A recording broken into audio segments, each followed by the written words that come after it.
Ihnen und euch mit auf den Weg geben. Wir werden hinter dem Safety Car starten, hier in diesem zweiten Lauf des Jahres 2019 in der High-Speed-Schule des Motorsports der ADAC Formel 4. Ron Dobmeier steht dem Feld vorne vor und das hätte ja normalerweise dann, für alle diejenigen, die öfter mal dann solche Rennen schauen, hätte man normalerweise 5 Minuten vor dem Ende oder vor dem Einläuten der letzten Phase dann das Fahrzeug sich in Bewegung setzen sehen müssen. Das ist nicht der Fall, der steht noch vorne vor. Demnach geht es also auch im Startprozedere hinter dem Safety Car her. Bedeutet auch, dass wir nicht noch einmal hier in die Startaufstellung hineinfahren, sondern mit dem sich in Bewegung setzenden Feld beginnt dann auch automatisch die Zeit herunterzulaufen. 30 Minuten ist die Renndistanz. Wir waren bei Roman Stanek stehen geblieben in der dritten Startposition. Der Rookies erkennen Sie an den roten Startnummern auf den Fahrzeugen. Das sind diejenigen, die mit keiner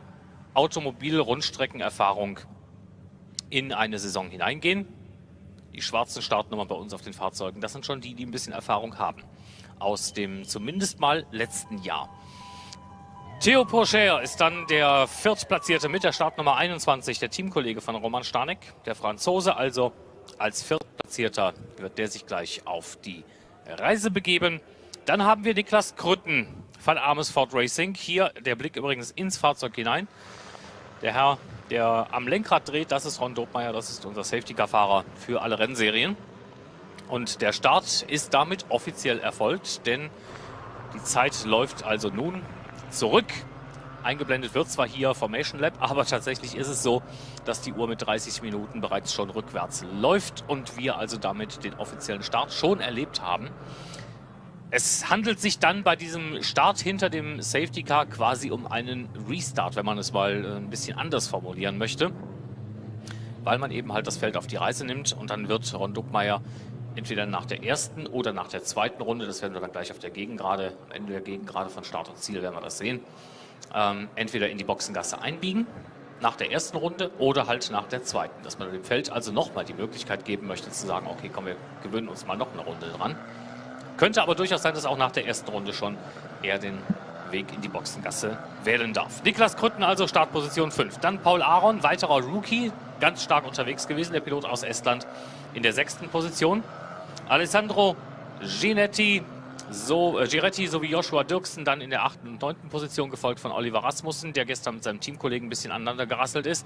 Grégoire Sorcy auf Startplatz Nummer 10, Alessandro Famolaro und Arthur Leclerc, der Bruder von Charles Leclerc, dem Formel-1-Piloten aus Ferrari-Sicht, mit den Startpositionen 11 und 12. Der Israeli Ido Cohen und Nico Göhler dann auf der 13. und 14. Startposition des Feldes vermeldet.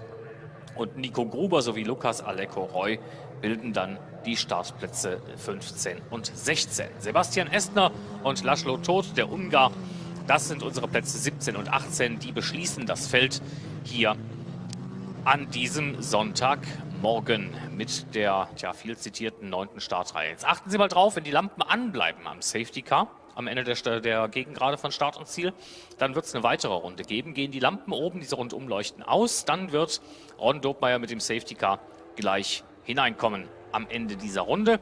Und wir sehen, guten Morgen, wohl dem, der jetzt gleich noch einen weiteren Kaffee dazu bekommt. Lampen bleiben an, das heißt, wir fahren eine weitere Runde hinter dem Safety Car einher, um halt einfach dem Feld diese Option zu geben, ist auch die Seltenheit, zugegebenermaßen.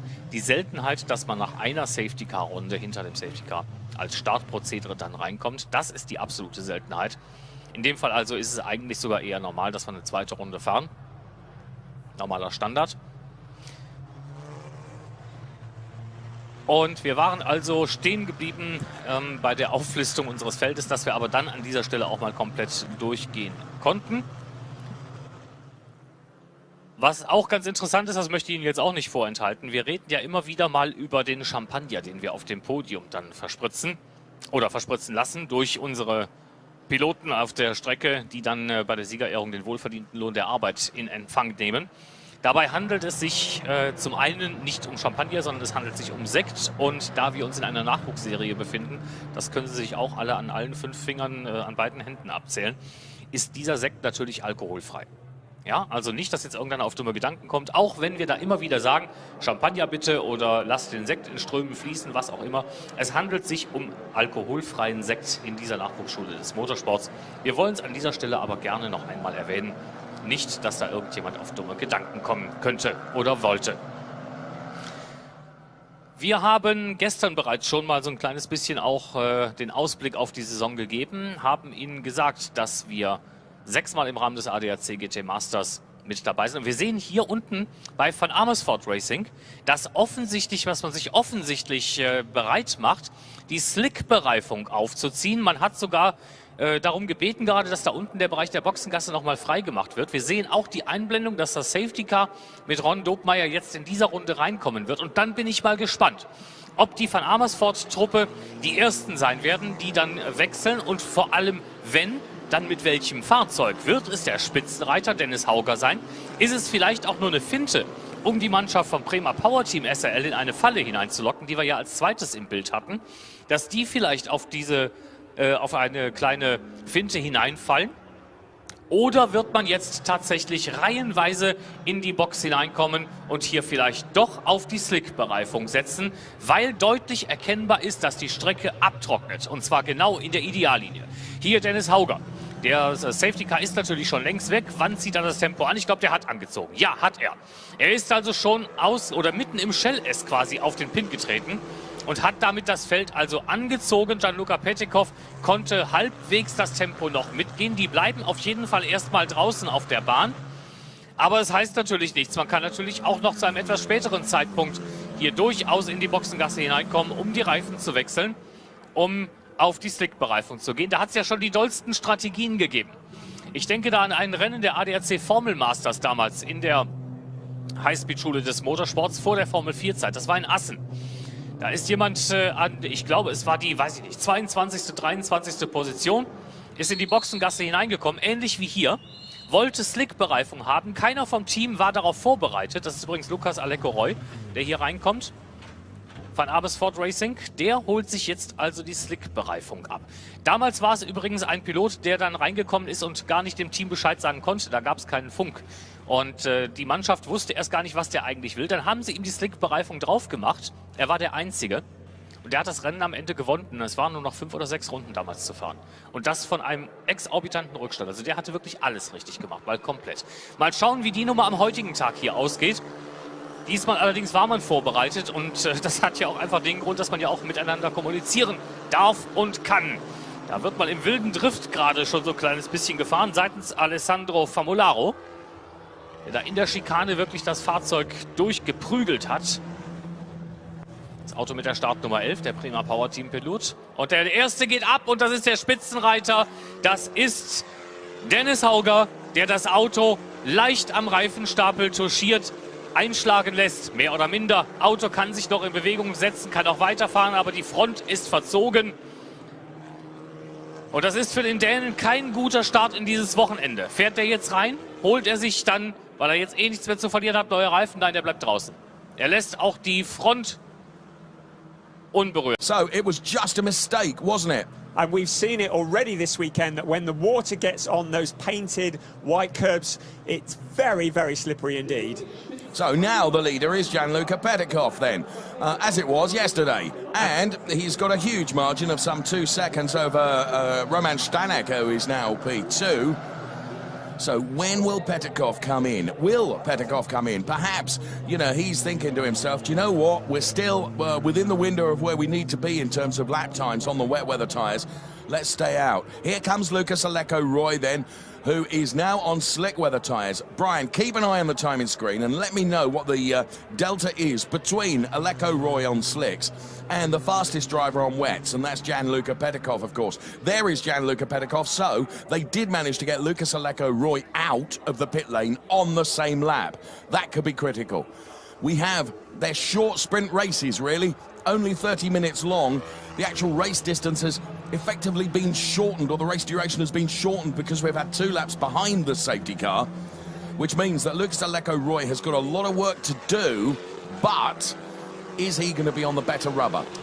Only time will tell. As we said at the beginning of this race, changing tyres is a gamble, and just staying on those wets for the full duration might be the way. And currently it's Petkov who's still putting in the fastest times. Luca Lecco-Roy is a long way off in the times. He's putting in 2.5 minute lap times. Having said that, he's still getting up to speed. We're going to watch those lap times with interest. Yeah, it's going to take a while to get those slick tyres up to temperature in any event. This is a battle that's going on for Stanek and Pourchaire and Niklas Kruten as well. There's Gianluca Petkov, the race leader. There is Stanek. Behind Stanek is Pourchaire, and then it is Niklas Kruten. So the first third of this race is almost completed already, and Gianluca Petkov is just stretching his legs. 2.4 the margin, but you can see under real pressure here is Roman Stanek now from Théo Pourchaire. Pourchaire is looking very lively here, and Niklas Kruten is just waiting to allow these two, this inter-team battle between the two of them, to carry on, and for him to potentially be able to take advantage here. Kruten closes up on the back of Pourchaire now. And Kruten taking quite a different line. I don't know if he's trying to cool his tyres or whether he's just trying to find a way past, but Kruten taking a very different line, and we can see Pourchaire ducking to the inside as well. So Pourchaire is trying very, very hard. Of course, Roman Stanek is doing everything he can to defend. Just one to bear in mind, running in P5 at the moment, who's just behind that little trio of battling cars, is Aron. Aron is no slug. He will want to have a go, and going through on the inside was Pourchaire as he gets past Roman Stanek. Came out of the corner sideways. Sorry to interrupt. Came out of the corner sideways. How slippery. So at the moment there, you can see on the lap times as we compare Lucas Lecco-Roy and Gianluca Petkov as Stanek tries to come back on Pourchaire, but he's not able to do so. Those the difference, look. So it's down to just 2 seconds difference. That which is not enough. We see that Gianluca Petkov is putting in purple times in each sector. So, but those tyres are going to burn out. Yeah, I mean, they've got to last another 19.5 minutes, and that is the question. Who's that is Lucas Lecco-Roy on slick tyres. So did he change too early? That's the question. Well, you know, with such a short race, you've got to take the gamble, and as you said, at the back of the grid, you've really got nothing to lose. He was down there anyway, and it's a gamble worth taking. But at the moment, it's not paying off for him, and it certainly isn't now that he's had that excursion through the grass and gravel and tarmac and mud and all the rest of it. But fair play to them. Van Amersfoort doing exactly the right thing and taking that gamble. Interestingly, Prema have clearly looked at that, and they've sussed exactly what Lucas Lecco is doing across each sector and have thought, you know what, now is not the right time. And Gianluca Petkov is going to be on the back of him shortly, so it's going to be a straight race between P1 and P last. P last being on slick tyres, P1 being on wet weather tyres.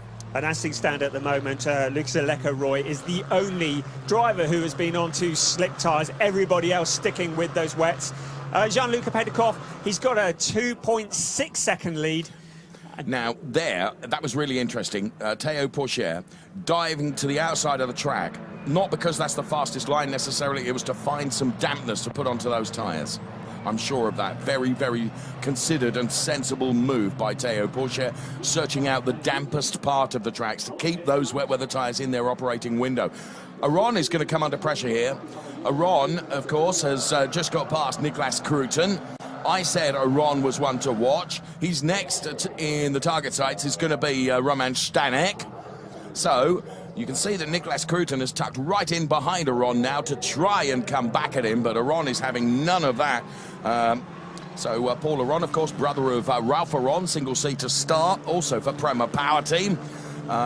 Was racing last year in the brilliant Formula 3 European Championship, so this battle for P3 that we're watching at the moment. Bear in mind that Gianluca Petkov is going to be right on the back of Lucas Lecco-Roy any moment now, if he's not got past him already. No, there is Lucas Lecco-Roy. Now you can see there, Aron and Kruten, the difference between the two of them. Aron is on a real charge here, but Kruten has really stuck to his shirt tails, hasn't he? He got past by Aron, but now he's using Aron almost to cut a swathe ahead of him and let Paul Aron do all the work on Roman Stanek. And here you can see the the way they dive to the outside to get that moisture on the... Oh, here comes Cruton having a go. Cruton is having a go on the inside here. That's Théo Pourchaire. Sorry, I was watching the battle going on behind. Oh, right, yes, because Théo Pourchaire has now caught up on our leader, Gianluca Petikov. Now, that's something we didn't see yesterday. This is the battle that I was talking about. This battle between Aron and Nicholas Cruton. He's got him back. And the battle for the lead as well. There are battles going on all round the circuit here. So why has Gianluca Petikov suddenly lost that margin that he had? Did he make a mistake, I wonder? Because you're right, Théo Pourchaire is right on him. This was Cruton coming back at Aron. And Cruton, having been passed by Aron, said, I'm coming back at you here. And he's done it. And the thing with these conditions, one wheel off that line and you're going to give a place away. There is no traction. Yeah, you can see he lost the back end there, didn't he? Onto that white painted line. Good that he kept the car pointing in the right direction, to be quite honest. And here we are as a challenge for the lead as well in front that you can see. And there you could really see how Paul Aron did exactly as you predicted, lost it on the paint. So Petikov is having to defend for everything that he's worth now, isn't he? Well, this is good to see that it's not just dominant. Aron has lost another place. And look how wide Petikov goes. Pourchaire looking through on the inside. Here he comes. He's on the dry line, around the outside. What great driving from Pourchaire. Absolutely brilliant. Mature driving. He kept it on the track. And not only that, Petikov's dropped back into third place. Yes, he has. So, Cruton on the move. For whatever reason, Petikov is really losing out here, isn't he? And now Nicholas Cruton is challenging for the lead, but the lead driver now is Théo Pourchaire. The other one that's losing out, and it's interesting, it's two Prema drivers, is the fact that I'm seeing drop back Paul Aron now.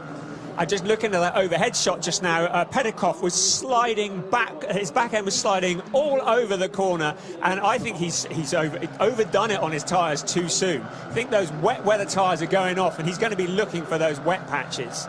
Here's a replay. Look at him sliding. You see what I mean? The back of that car he's got no traction at all. No, you're right. You're right. And that was just, thanks very much. It was a gift to Théo Pourchaire, wasn't it? Just went through. And here came Nicholas Cruton, who said, thanks very much, I'll have a bit of that as well. And he finds himself now in P2. And he's really pushing Théo Pourchaire. When we go back to the live picture, you will see the margin between them is just, well, here comes Nicholas Cruton now. Théo Pourchaire, Nicholas Cruton, it's a drag race as they're side by side. This is for the lead of the race, ADAC Formula 4 Racing, and Nicholas Cruton has done it for Van Amersfoort Racing. He set that up absolutely perfectly. He was full of confidence, and it looked like he was quicker, and sure enough, he has done it. So Cruton now leads from Théo Pourchaire, and there is the number 5 car of Gianluca Petikov, who truthfully really seems to be struggling with it.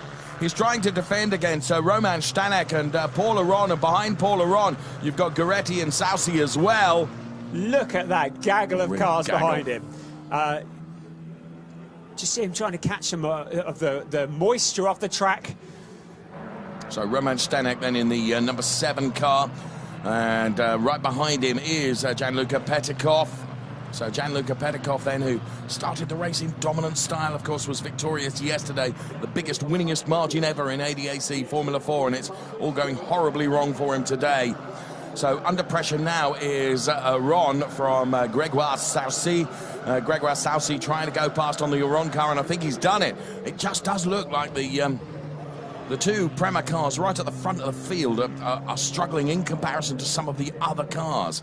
This was the fantastic move from Nicholas Cruton, who got that perfectly set up against the Théo Pourchaire car. And once he got his nose in front and got on that, what became the outside line, but of course it becomes the inside for the next turn. Oh, and a very, very sideways moment there for Alessandro Goretti, the US racing driver, who he's trying to make his way up the order as well.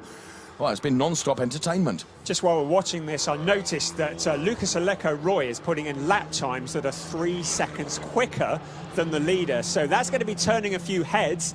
What's the gamble going to be? Do we stay on track on these wet tyres, or do we go in and take that hit and get those slicks on? There's not enough time. There isn't enough time, in my opinion. What Lucas Aleco-Roy or anybody needs now is a safety car. Yeah, and he is now 4 seconds a lap quicker than Cruton in the lead. Well, so Lucas Aleco-Roy, and off. And what was I saying about That's Ida Cohen. What was I saying about needing a safety car? Who is it that's making their way through? It's Nico Gola, isn't it? Who's got through the gravel and onto the grass. So Nico Gola if this goes into a safety car, this will play that will exactly play right into into Lucas Lucas Aleko Roy's hands. Yeah. Absolutely. At the moment, and that is the number 6 car of Ida Cohen. Yeah, we're going to have a safety car. He's out of the car. There's no question in my mind that will be a safety car thrown. It's got to be, hasn't it? You'd think. He's walking away from the car. Where was this? Is this in replay? Because it was a very, very busy... It was, wasn't it? A crowded track. And just, he got together with the car 2 of Nico Gola. Nico Gola, yeah. And we saw Gola going through, didn't we, in the gravel? And spraying it with gravel. He just kept his foot in. Well, that's the way to get out of a gravel track. I'm amazed we've not seen a safety car. Perhaps they feel now that the driver's out of the car with 11 minutes remaining that they can recover that without any problems. So if there was going to be a safety car, I'd expected it to have been by now. So it looks like we're going to remain green for the final 10 minutes of this race. Oh no, we've got a safety car. Just as we said, here comes the safety car. It had to be, really, didn't it? Well, I can't see there. You're on the exit of turn number 14. Yeah. We've seen 2 drivers come together there. It's a busy place. Yeah. It could, you can't afford to take the risk. Wow, the race will be on now because Lucas really Aleko Roy, how much quicker was he? He was like... It's about 4 seconds a lap before we went into the safety car period. Well, what Lucas Aleko Roy will be hoping for now is he's pleased there's a safety car, but he doesn't want it to be out forever. Because he needs as much time as possible. Because he's got to overtake all those cars. Yeah, he may be on a... and look at everyone coming in. Yes. Yeah. So behind the safety car, you've got not a free pit stop, but a much more economical pit stop. But Aleko Roy will still have a little bit of an advantage because whilst his tyres now will be cooling down because of the safety car, the tyres will still have more temperature in them than the tyres that are going on to the Prema car of Gianluca Petikov now, who dropped. Why did he drop? Just seeing that, it's down in 15th Yeah, place. but that's because of coming in, of course. Oh, of course, yeah. But he'd had a torrid time of it. He really had dropped, and we could see that he was having grip issues. So I think a tyre change for him was a no-brainer. It's not a especially quick stop, is it? And he's away then with some slicks. Now this will be very interesting. He wasn't the only one in. I think Arthur Leclerc came in as well. Yes, he did. So they're both out. They'll be able to catch up what we call the crocodile behind the safety car. Perfectly allowed to do that. So they'll be on the same lap. So we've just got 3 cars that will be on dry weather tyres. At the moment. Arthur Leclerc, Gianluca Petikov, and of course Lucas Aleko Roy. So Aleko Roy is one going to be worth watching here because he should be able to pick off nearly everybody. However, he's got a lot of work to do in time that he's running out. We're down to the final 8.5 minutes of this race. Safety car's going to be out for at least another lap because it passes the pit lane in and the lights are still on. Nicolas Cruden leading from Théo Pourchaire, from Paul Aron, from Roman Stanek, from Gregoire Saucy, from Dirksen. Well, they're doing a good job in terms of recovering the Cruden car. It will be only this lap now behind the safety car, I would suggest, and then we will go back to race conditions. And Lucas Aleko Roy will be... Look at them. Well, they just all dive in to try and find the water. Yeah. Keep those tyres cool. Here comes Aleko Roy, look. Yeah. He is going to be a man on a mission when this goes back into green flag conditions, isn't he? And of course, going slowly behind the safety car is going to help those drivers on the wet weather tyres because that's obviously going to keep the tyres cooler. What isn't going to be helpful for Aleko Roy, though, is, of course, that he's on slick tyres. He's going to have to go offline to try and make an overtake. Yes. So he's going to be going onto the dampest part of the circuits to make his overtaking. So that's going to hamper him. Could we see him in the points? Possibly. I think we could. Possibly. Safety car coming in this lap. That's 2 predictions I've got right so far. Have Leclerc and Cohen caught up with the train yet? No, they're just making their way through turn number 1. The safety car has taken them through turn 7. We've also got Alessandro Giretti, who's pitting for, no doubt, for dry tyres as well at the moment. He's left it a bit late. He really has, hasn't he?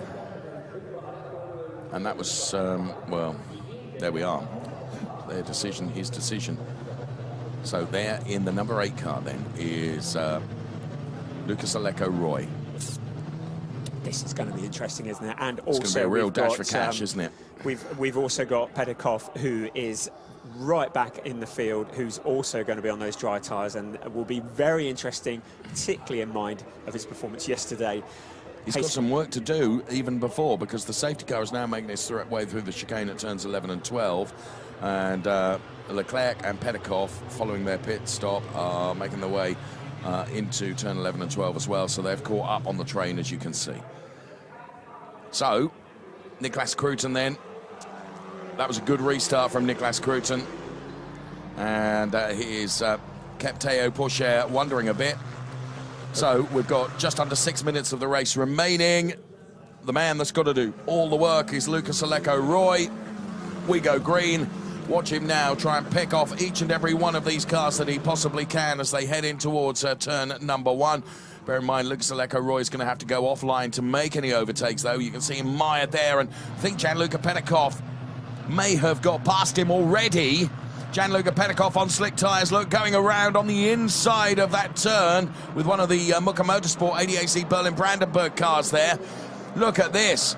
So all of a sudden, on the right tyres, Gianluca Pedikov is picking them off, and now going up the inside was Arthur Leclerc, also on slicks, but he gets turned around. So that move didn't quite work out.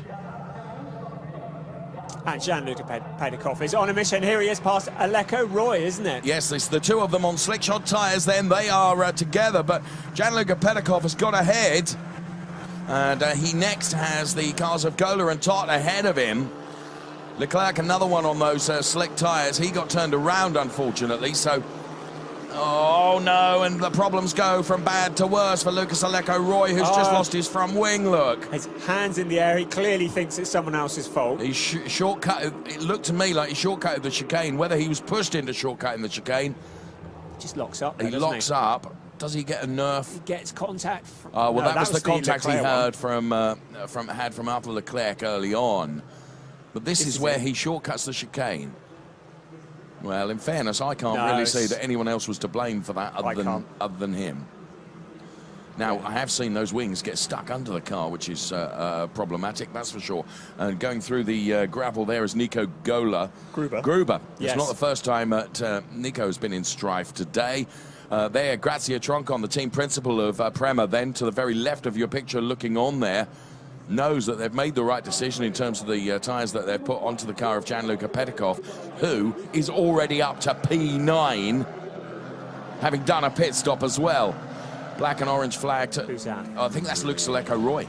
I think it's Lucas. He's out of harm's way there, so that won't cause us any issues. So the meatball flag going to be shown to car number 8, but it's academic now. The meatball flag, the black and orange flag, so-called because, of course, that's warning of damage to the car. And Lucas Aleko-Roy is out of the car. Well, they tried everything, didn't they? And it didn't work out for him, but bold efforts in terms of trying. And there you can see him clattering against the Armco, but he's out of harm's way. We've only got 3 minutes of the race remaining, and it's not the work of a moment going past the tyre barriers and the Armco there, but you can see he'll be bitterly frustrated with his race. Bitterly frustrated with yesterday's finishing in P11. We know he's got talent to be further up the order than that. In the meantime, making hay while the sun shines, here is the number 3 car of Paul Aron, and he's been challenged by Giancarlo Pedikov. Pedikov has just cut through the... Phenomenal. Oh, no! And he's got damage. He has. He's got front wing damage, and that's going to come off. And what did you say about that? That will be affecting the handling of the car. There's no question about that. But, that was Aron who made a mistake there. Now, ironically, Pedikov, perhaps because the that wing, as I said earlier on, that can get caught underneath the car. That's exactly what's happened. All of a sudden, the front end of the car was going to become very light indeed. And it's very interesting that... And it's extraordinary. He's got up into P4. Yeah, and he's still trying to defend here from Arthur Leclerc. Look, he's another one that's on a charge. Oh, and they're... Well, he's got rid of the wing from underneath him, which was affecting his steering. Well, of course, Arthur Leclerc is another one that's on the slick tyres, therefore he's quick. How far can Jean-Luc Petkov go without a front wing? Can he last for a minute and 3/4? Well, I have seen drivers do it, but here we can see, how did that wing get damaged? Did he run into the side of the Iran car? Yes, I think it was there. So that's why the Petkov car got damaged. And here we can see in replay now he's going to be challenged by Arthur Leclerc, who's another one that's on a mission here in the number 17 car, because Leclerc has there comes the lock-up, because you're losing a little bit of downforce at the front of the car.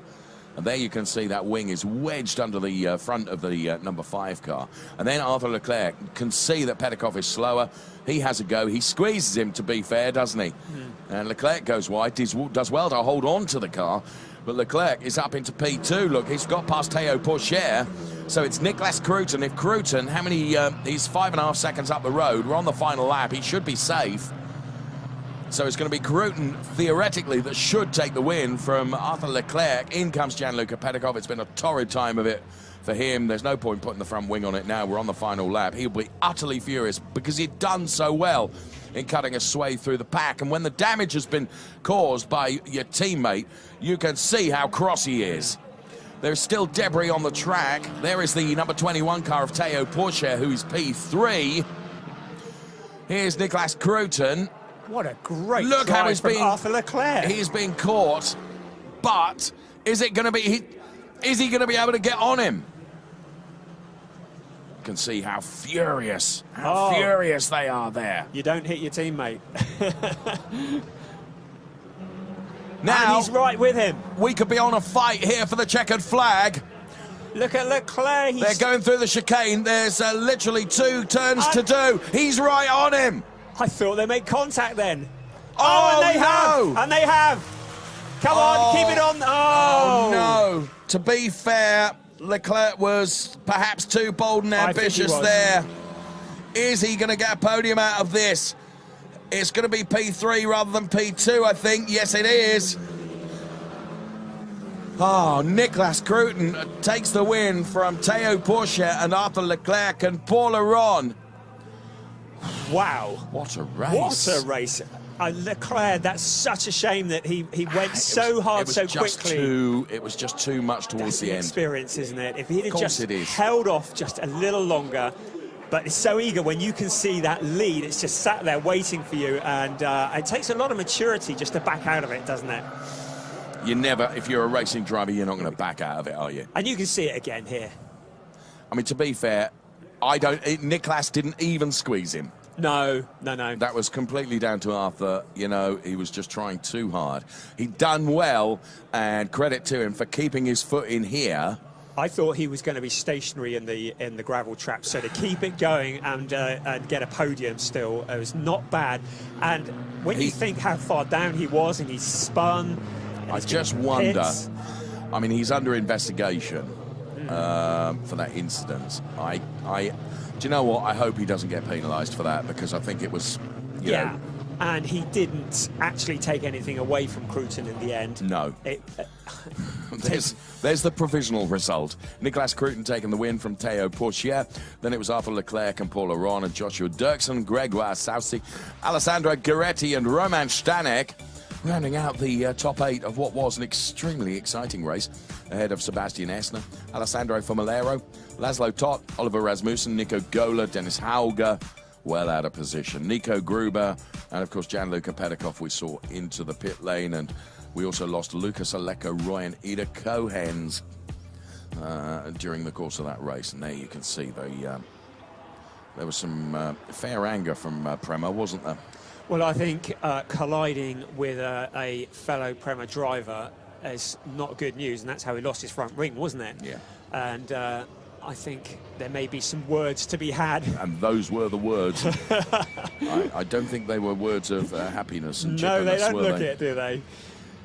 But you know what? This is part of it. Yeah. This is part of steering these drivers in the right direction and in the right way. I don't know. It's very, very difficult You job can see to how do. animated Jean-Luc Pedikoff is. Best of luck to our TV team down there going to interview him. That moment is probably not the best one, is it? Yeah, I think we'll just let him cool down for a bit, shall we? So, Nicolas Cruton just kept it together for that first position, understandably overjoyed.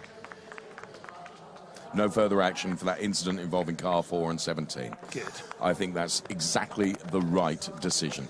Nicolas Cruton is celebrating down there. Well done to Nicolas and to the Van Amersfoort team. A very mature drive for Théo Pourchaire through to second as well. Yeah. I think anybody who kept it on the tarmac today was a winner, really, because there were challenging conditions. And some. And some, you're right.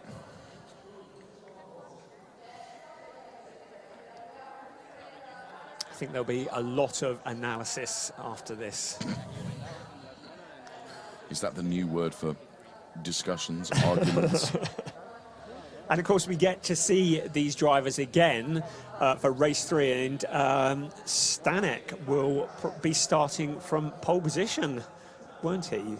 Roman Stanek, because he's finished in 8th. And in race 3, the result of this race forms the grid for race 3, but with the top 8 reversed. So that'll be a front row of Roman Stanek and Gueretti. That is, of course, prior to any grid penalties. Yes. I don't think we're going to get any. I don't think so? we're going to get any, no. No, I don't think so. Well, what a race. We knew it was going to be dramaful because of the conditions. All the drivers down there then with the focus of media upon them. Arthur Leclerc then. Are we seeing just the first glimpses of the talent that belongs in that family name? Well, you do wonder.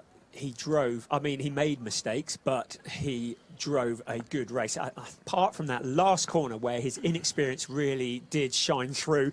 But that's something that's what Formula 4 is doing. It's teaching these drivers, and this is where they're learning these skills. And the next time he's in that situation, he will probably have learned from it. And in fairness, you know, he kept it through the gravel where others could have lost it. Yeah.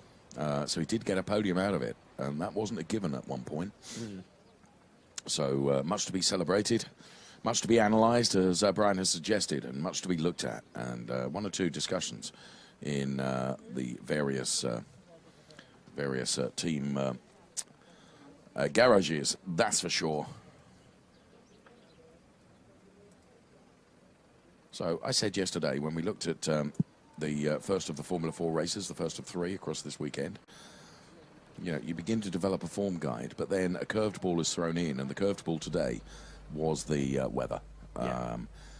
And here we can see the points situation. Nicolas Cruton on 37 points, Théo Pourchaire on 28. Gianluca Pedikoff, bitterly disappointed he will be on 25 points. Roman Stanek, 22, Paul Aron, Dennis Hauger, and Arthur Leclerc in the highest echelons of the points chart as well now. He's being interviewed currently by the media. And then the drivers will be taken up to the podium. And a very different kind of day for Gianluca Pedikoff. Anyone who thought he was going to step off that P2 position and disappear into the distance was very much mistaken after such a dominant performance yesterday.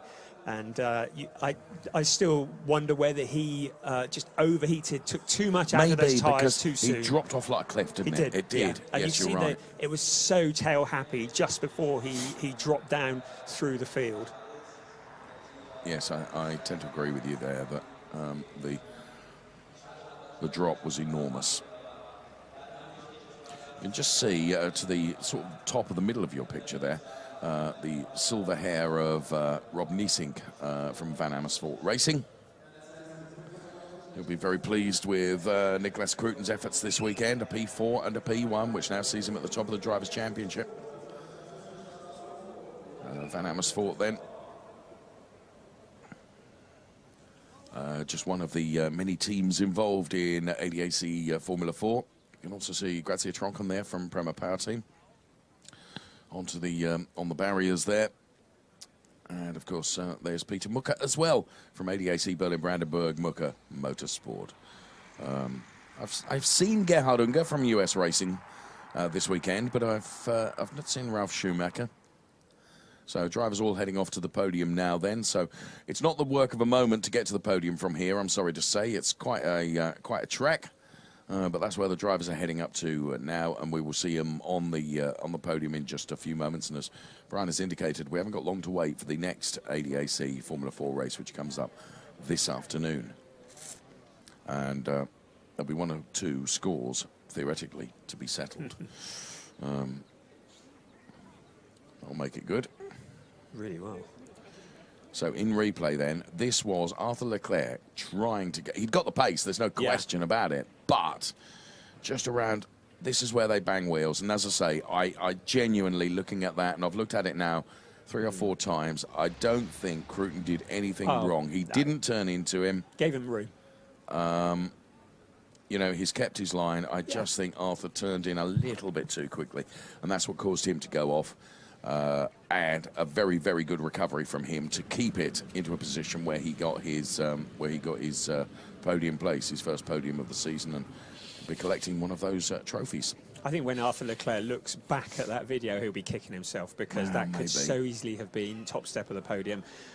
But it's part of the learning curve of this. And in the heat of the moment, you're just going to go for it, aren't you? And that's what makes you a racing driver. Yep. I was talking around about this time last year to Gary Paffett, who took a win at Hockenheim, and then followed it up with a podium place whilst going for the win. And Gary says, if you are a racing driver, you will always go for the win. Yeah. You know, if you're a true racing driver, you're not going to be happy banking the podium. You know, you want the win. Yeah, it's in the blood, isn't it? I think it's slightly different if you're.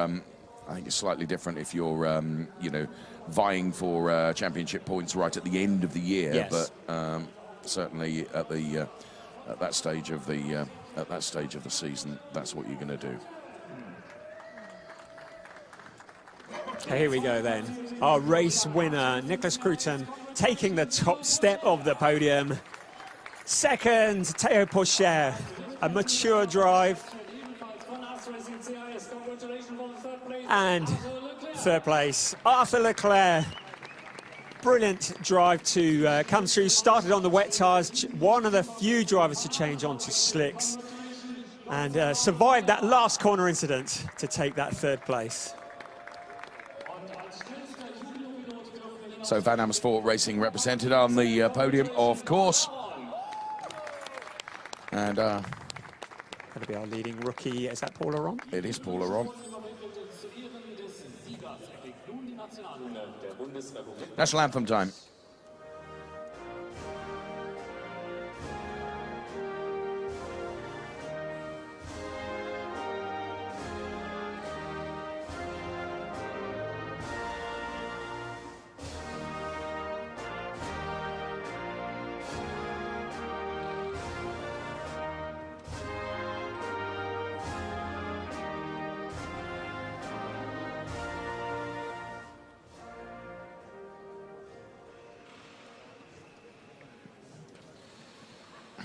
So trophy presentation time. Jürgen Fabry then makes the race winners trophy presentation to Nicholas Kruiten.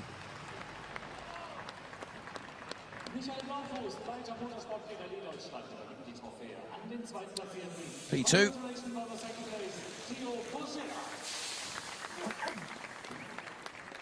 Theo Pourchaire.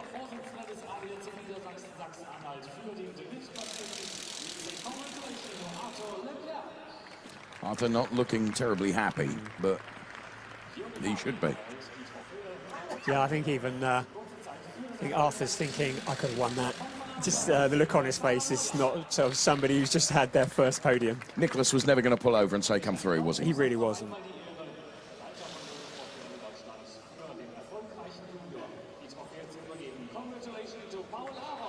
Paul Aron, my goodness, he does look like his brother. So the drivers will all pose for the photographs then. And then, of course, the non-alcoholic champagne will be burst open with all the fizz of a flat can of Coke. You really need the alcohol.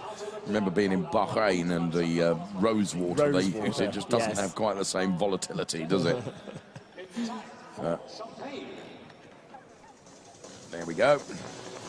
Well, Nicholas Cruton was first with the cork, and rightly so, given he took the win. Paul Aron looks to be the happiest there of the lot, doesn't he? P4 for Paul Aron in the race overall. And well done to all the drivers. It was an extremely entertaining race. Theo Pourchaire, of course, member of the Sauber Junior team, as you can see from his overalls, same as Arthur Leclerc. All these drivers, of course, and Gianluca Petikoff, member of the Ferrari Driver Academy. So all these drivers are chasing, of course, the opportunity to be part of a manufacturer program.